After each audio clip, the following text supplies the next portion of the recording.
Ebengimthatha njengomngani ngaze ngambiza my friend kanti yena ubengicabangela okuhlukile ecabanga ukudayisela ingane yami amaships anoshevu mina ngithengisela ukudla okubolile bathi icala liboli kodwa leli lami ngibona ngathi uselibolile siyolala ngokuthula ke Enzo kwazi sizolo ngingcwabile ngenxa kaShevu emashipsini odlile impela kulonyaka kuningi okubo kwenzekile ke kwabika uMandla Chris ngengane elahlekile kwahlwa kwasa wathi ngiyakhumbula ingane engithe ilahlekile itholakalisa ishonile ekhasini lakho usuku nosuku sibabazile savuka sizwa ngabantu abawu18 eEastern Cape abadutshuliwe nangezibalo zobugebengu enande ezihlale inyukile kanye nangesikole sikamJapan esingasitholi ngoba silokhu sisicingile bengithi kuningi kodwa kulonyaka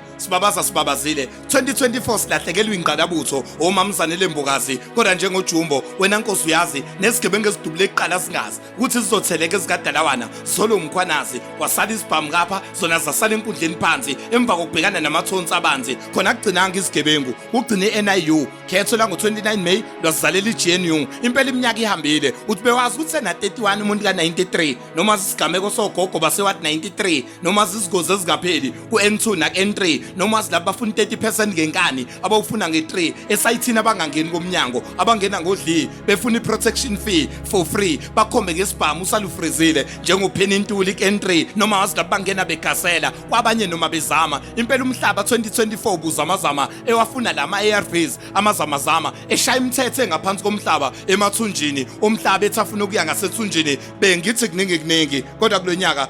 sibabazile indaba lonyaka imngenyindlela ngiyazi lento noma kwenza ukuthi abaningi babo sebathatha lento imawo ngizwa kuthiwe zababili azingenwa kodwa esikhundleni zokuxhumana ngone bengena begaxela njengecassette emshadweni kaFelix noKolisi uJesu athi ukuba omunye umuntu ungakufisi yikho nami ngithanda ukuba mina ngeimfundiso zika brother Enigma engikushoyo noma ngakuthatha njengento encane kanti amandla siwathatha kuyingadlangadla kulonyaka ke kwangena ingadlangadla abanye bathe bekhala ngoEscom nangogesi kwavele kwabamnyama ngenkathi dedela isibhaxa umagesi ngempela umlando lo indimeni ukuthi kube nenkondlo ekubeka konke ukusuka nokuhlala ekuqaleni iBrown Skin Girl kaIbanathi ishaya emhloleni 2024 hamba noma ungasasitshelanga ukuthi ngempela ubhlungu obungaka ubenzeleni 2024 hamba njengoYanus Walusi ePoland engasashonga ukuthi akwenza ukwenzeleni vele bengithi kuningi kodwa kulonyaka besibabazile nalapha empophomeni ngasekhaya ngakubuka Mdumo Rango siyabonga Mpungose.